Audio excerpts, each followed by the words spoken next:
Hello students, how are you? So this video is for those students who couldn't attend the online classes, and in this video we will discuss about the topics that we have discussed on that online classes. So we have discussed about the few of the separation that were left, that is fractional and crystallization and chemical change and physical change. So let's start with the fractional distillation. Remember what is distillation? We have told that the difference between the two components of the mixture should be greater than the difference in boiling point. I must say the difference in the boiling point of the two components in the mixture should be greater than 25. Then only we can perform distillation. But what if it is less than 25? What if it is less than 25? Then what should we do? Will it be impossible? Will it become impossible to separate? No. For that also we have a solution, and that is fraction distillation. So fraction distillation is a fraction distillation method we can use where the components, where the difference between the boiling points of the components of the mixture is less than 25 Kelvin. It's not necessary that it is greater than 25, then we cannot use fraction distillation. Of course we can use fraction distillation, because fraction distillation is also used for separating the components of the crude oil. So in there also you will see the range of boiling points of each components. You will see it is greater than 25. The fraction distillation, what actually happened in fraction distillation? Distillation, we have seen the setup, right? Remember the setup, it contains round bottom flask, condenser, a pipe, and then where we can collect the liquids. Here in a fraction distillation, the setup is quite complicated one. Complicated one means there is one more additional apparatus is added, that is what? That is fractionating column. This is a fractionating column, and inside this, which is fitted with a round bottom flask, and this fractionating column is filled with glass beads. The reason is why glass bead?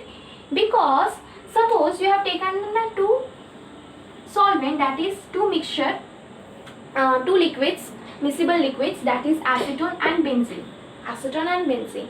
These two have a boiling point, difference in boiling point less than 25. So what happens?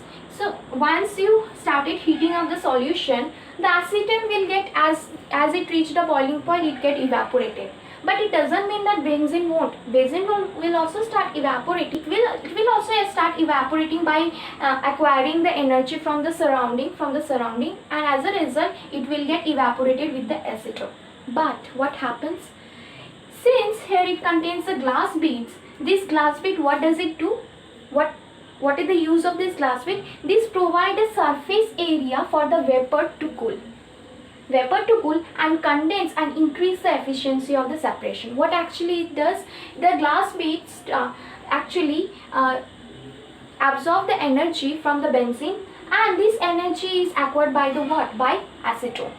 This energy that has absorbed by the glass bead will acquire by the acetone, and as a result this acetone will rise up and will pass through this pipe, and then here it will get condensed, and after getting condensed will convert it into water, and here you will get acetone. You will get acetone. Once you will see that all the acetone, once the boiling point of the acetone has been crossed, suppose its boiling point is something 30 and you reach 35, that means your acetone has completely been vaporized and has been collected. Once the acetone has been collected, now you just stop this, you stop heating it for some time and remove this container. Now you take another container, empty container, in which you will collect benzene. So since now since all the acetone has been vaporized, there is no acetone is left, this benzene will rise up. Again it will, because of the glass beads, it will get condensed. But now since there is no acetone, this energy will again transfer to benzene only, and this benzene will vaporize and then again pass through this pipe and through this condenser, where it will get converted into liquid, and here again you can calculate, you can collect benzene over here. So By this method, by using this fractionating column, you can separate two miscible liquids having boiling point, when the difference in boiling point less than 25.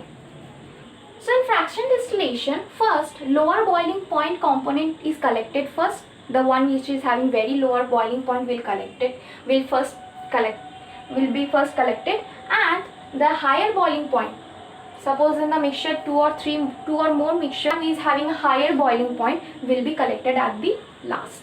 Now let's see the advantages of the fractional distillation, that how this fractional distillation is useful. What are the application of fractional distillation? This fractional distillation is used in a large scale. Distillation is for the small scale that you will be doing in the laboratories, but this fractional distillation is used in a large scale.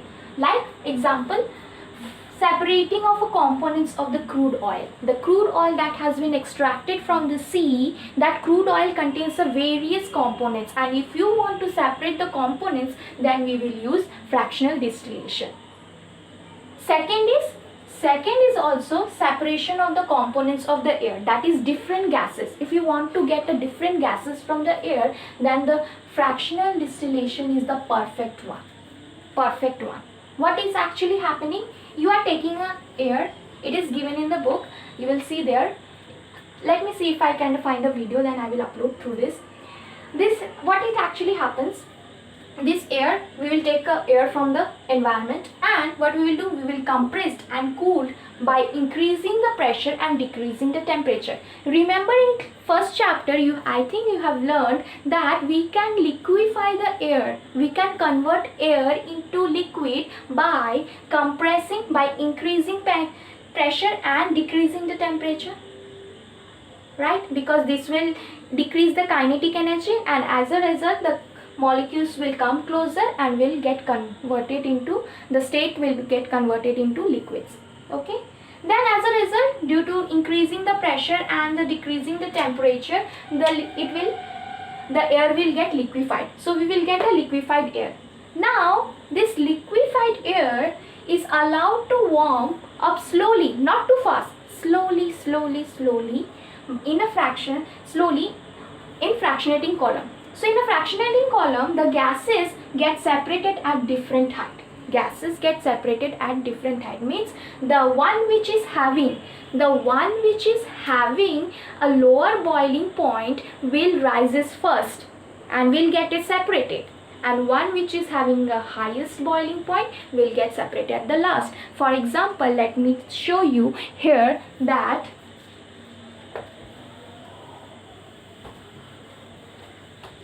nitrogen, N2, O2 and argon. So N2 has something, boiling point is 77, it is 97 and it is 87. See, difference in boiling point of each gases is 10 degree, 10, okay, 10 Kelvin. Now see, N2 has a lower boiling point, so it will be separated first.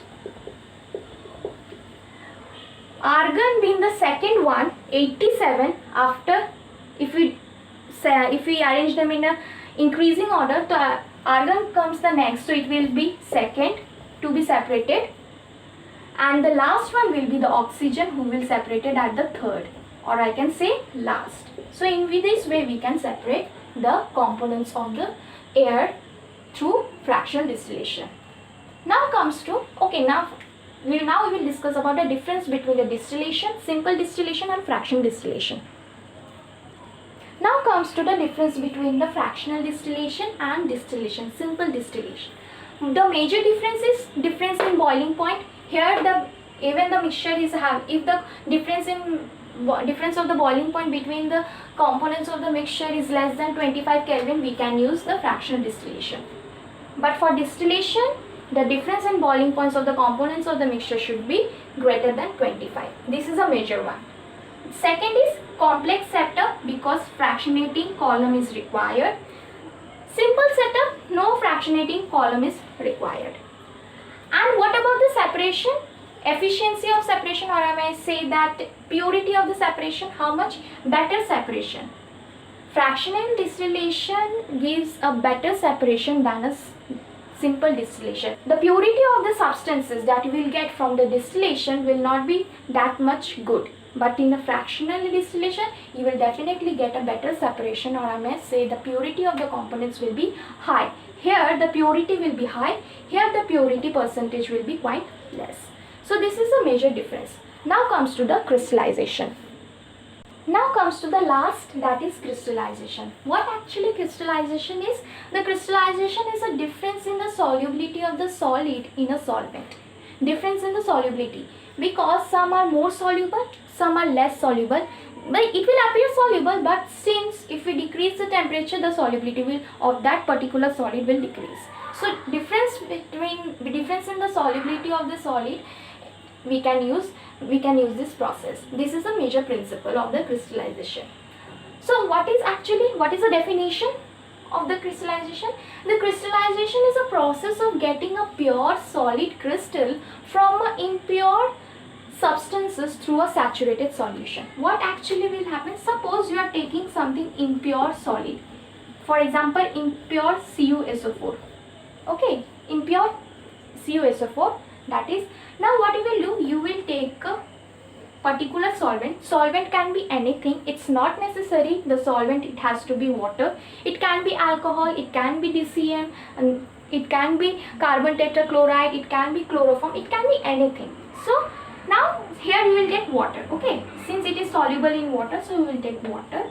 And what we will do, we will add these impure substances, impure CuSO4, and we will dissolve it until we make it a saturated solution.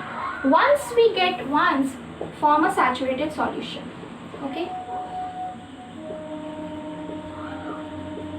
we will dissolve this impure CuSO4 until and unless we get a saturated solution. Once we reach the saturation point where you can see that no more solute, no more impure CuSO4 is getting dissolved, now what we will do, we will cool it down. So after keeping it for a long time for cooling, once you take out, you will see that you will find a crystal.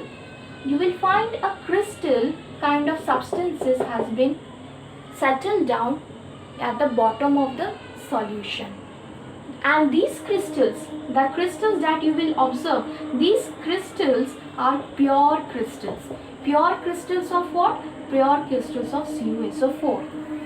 Pure crystal of CuSO4. So in order to perform a crystallization and in order to get a crystals, what we have to do? We have to dissolve this impure copper sulfate in a particular solvent, and we will dissolve it until and unless we get a saturated solution. Once we get the saturated solution, we will cool it and keep it for a long time to crystal to set,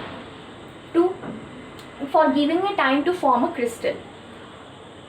After keeping it for a long time, now you take out. And you will see that at the bottom you will find a small needle type crystals or a cube type crystals has been formed. And these crystal, and the nature of this crystal is what? This crystal is pure copper sulfate. Blue crystals has been formed at the bottom of the surface, and this crystal is in the purest form, as in are present in the purest form. So what actually happens? Let's see. So what actually is happening in the crystallization? That is, in a crystallization, more soluble remains in the solution, that is impurities. The impure substance that was present in the copper sulfate, they are more soluble in the solvent, so they remain in the solution. And the copper sulfate being a less soluble, form a crystals, or it crystallized to give what? To give solid crystals. So this is what actually happens, that copper sulfate being a less soluble, on decreasing the temperature, it forms a crystals. And what are the application of the crystallization? The application is that it is used for the food industries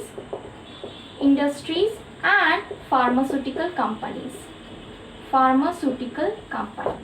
Now comes to that, this crystallization technique is far more better than evaporation, far more better than evaporation. And why? Because in evaporation, solvent is actually getting evaporated. Solvent is actually getting evaporated, and what we get? We get a solid solutes. But suppose in a solution you have mixed salt plus water. Okay, salt plus sugar plus water. See, there are different components, 3 different components. Now you want to separate them. So what we will do? In this process, you will see, if we use evaporation, it is the sugar will get decompose, get charred. Charred means it will get burned, it will form something brown color substance. Sugar syrup, have you ever seen the sugar syrup present in gulab jamun is brown in color? This is because the sugar on gradual heating, on constant heating, it has decomposed and form a brown color substances. So one is reason causes decomposition. On evaporation, sometimes it leads to decomposition. And second is that in evaporation, if impure substance is present in it, suppose here you can see that in evaporation, it's not that you will get salt and sugar separately. Only water will get separated. But how you will separate the salt and water? How will separate the salt and sugar? Or suppose if other impurities are present, which are soluble in water. Apart from sugar, now it is a salt, impurities and water are there. 3 different components are present and they are soluble in water. Salt and impurities are soluble in water. What we'll do? In this case, we can't use evaporation, because in evaporation only water will get evaporated and salt and impurities will remain as it is. Though if you want to separate the salt and impurity, in this case the crystallization will be better. Because in evaporation we won't get any pure substance. But in crystallization we will get a pure substance, and as more thing that it won't lead to the decomposition of that component that was happening in the evaporation. So crystallization is a better technique than evaporation. So we have discussed all the separation. Now comes to the last, that is physical and chemical. So now we have to understand what is chemical change and what is physical change. We know, we have discussed, we have learned about these changes in a lower class, what is chemical and what is physical. In chemical change, new substance is formed, right? This is chemical change. And in physical change, no new substance is formed. Let's take an example to understand and in a deeper or in a detail. So first take for physical change, that is ice to water. You are converting ice to water, and here you are undergoing water electrolysis. In class 8 you have learned about the electrolysis. Undergoing the electrolysis of water will produce H2 plus O2 gas. Now tell me the composition present in both the cases. Here in physical change we are converting ice into water. Now what is the composition of ice and what is the composition of water? Is it same or different? Same. Ice will have H2O only. Even if it is solid form also it is H2O. Liquid form also it has the same composition, that is H2O. But what about here? After performing the electrolysis, does the compositions are same? Remain same? No, you get 2 different composition. One is hydrogen gas, one is oxygen gas. See? So we can say here composition remains same.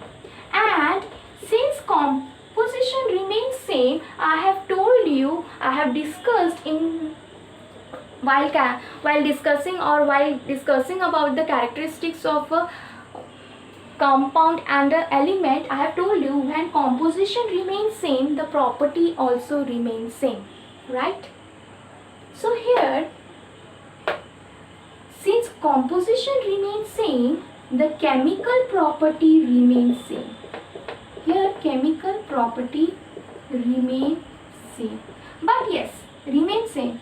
Here only physical properties change. Only physical property is change. Physical properties like melting point, boiling point, boiling point, size, shape, state. State is like this, solid to liquid. So these are the physical property. But here the chemical property will remain same. Chemical property means, for example, now tell me that water is non-supporter. Liquid water is non-supporter of ice. So liquid water is non-supporter of fire. What about the ice? Is it supporter or it is a non-supporter? It is also a non-supporter. It will also help to put off the fire. So chemical properties change. But what about here? The composition change. Since the composition change, the property will remain same? The property that water possesses has the same property. Hydrogen gas and oxygen gas have same property. No, we know that the properties are not same. Be it a physical or be it a chemical. It is a liquid state, it is a gas. So state are changed. State is changed from liquid to gases. The physical properties change, but along with the chemical properties also change. That is, this is a supporter of fire, explosive gas. This is non-supporter of fire. So here all the properties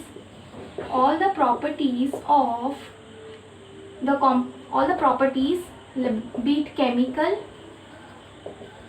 or physical, both changed. Okay. Now tell me that is it reversible or irreversible? Reversible. If you are getting water from ice, we can also get ice from water, right? By cooling down. So it is a reversible. It is generally reversible. Why I am writing generally? Because if tearing of paper is a physical change, but it is not reversible change, because we can't, once you torn the paper, you cannot get back the original form. So some of the changes are not reversible, but it is a physical change because the compositions are same. Paper remains paper only. So generally reversible. And what about here? Once you getting oxygen gas and hydrogen gas, there is no way to get back that by same process. So it is permanent and irreversible. Permanent and irreversible. Here, in which of this change chemical reaction is involved? Here chemical reaction is involved. Here the chemical reaction is involved, and here no chemical reaction. In physical change you won't see any chemical reaction. No chemical reaction. No chemical reaction. Since chemical reaction is involved, it is a chemical change. And the separation we have learned. These are all what? Separation that we have learned till now. These are all physical process. We can separate it by physical method. The physical method means physical process, and the separation that we have learned till now, crystallization, evaporation, whatever it is till now, chromatography, separating fallout, these are all physical process. These are all physical process. And the chemical reaction, wherever there is a chemical reaction, it is all chemical change. So this is the overview of chemical change and physical change, that no new substance is formed, composition remains same, this is a major one, and composition is changed. Chemical property remains same, but physical property is changed. But here all the properties, be it chemical or physical, is changed. Generally reversible. It is permanent and irreversible. No chemical reaction involved. Chemical reaction involved. So till now we have discussed Okay, now comes to the last one, that is activity 2.10 in your NCERT book. Here, there you will see that they have made two groups. One is group 1 and group 2, and group 1 is asked to mix only iron and sulfur. They just told to mix, nothing. It is just physical physically they are mixed physically. And group 2 is told that just heat the mixture, and what you see, when you heat the mixture, when you heat this iron and sulfur, what you will see? You will see that the nature, it turns, it since it is only physically mixed, it remains in a mixture form. But here group 2, it is converted into compound. Now see what happens to other properties. When you bring this magnet near to this mixture, when you bring the magnet near to the mixture, you will see the ions get attracted towards the mixture, since we know iron get attracted towards the magnet, but not sulfur. Sulfur doesn't get attracted because we know that properties. So here see, in the mixture the property remains same. Properties are remaining same. But about what? What about here? After heating, the thing that has been formed, it does not show any attraction. That means it does not show any property of iron. What about the solubility in CH2? You will see that in sulfur, that sulfur get dissolved in CH2 but not iron. That is a property of the sulfur, that it gets dissolved in a carbon disulfide. But what about the substance that has been formed after heating? You will see it is insoluble. That means it even does not show the property of the sulfur. So it does not show the property of iron, neither it show the property of the sulfur, the substance that has been formed. And what about the reaction with HCl? Sulfur won't react, but iron will react with HCl. It gives us a ferrous chloride and H2 gas. And what is H2 gas? H2 gas is a combustible gas, explosive in nature. Odorless gas. It is an odorless gas. It does not have smell. But what about this? The compound that has been formed, the substance that has been formed, when you react with HCl, you will see that it reacts with HCl, it gives us ferrous chloride. The same component here also, same component will give. But the gas evolved over here, that is H2S, is different. That is, this gas has a pungent smell, or I can say rotten egg smell you will get, but here the gas that has been evolved has a odorless gas. So group 1 and group 2 has got two different substances. In group 1 they just got the mixture, and in group 2 they got the compound after heating. So here chemical reaction has involved, but here no chemical reaction, that is physical change, and here it is a chemical change. And here you got the mixture, the properties of the mixture constituents, the properties of the constituents that remain same as I have discussed in the last class. But here the properties got different. It doesn't have any properties of its constituent, neither iron nor sulfur. It has something different property. Even in the chemical reactivity, see the chemical property, neither the physical property is same nor the chemical property is same in the new substance that has been formed in the group 2. But here all the properties quite same, like towards magnetic attraction or solubility of sulfur, or a reaction with the acid. See, the both physical and chemical property are same over here, but here in a mixture, but here the compound that has been formed, the substance that has been formed, neither its physical nor its chemical properties are same. So we have completed this chapter.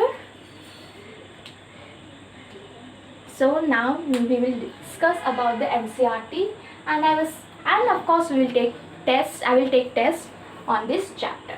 Till then, have a nice day.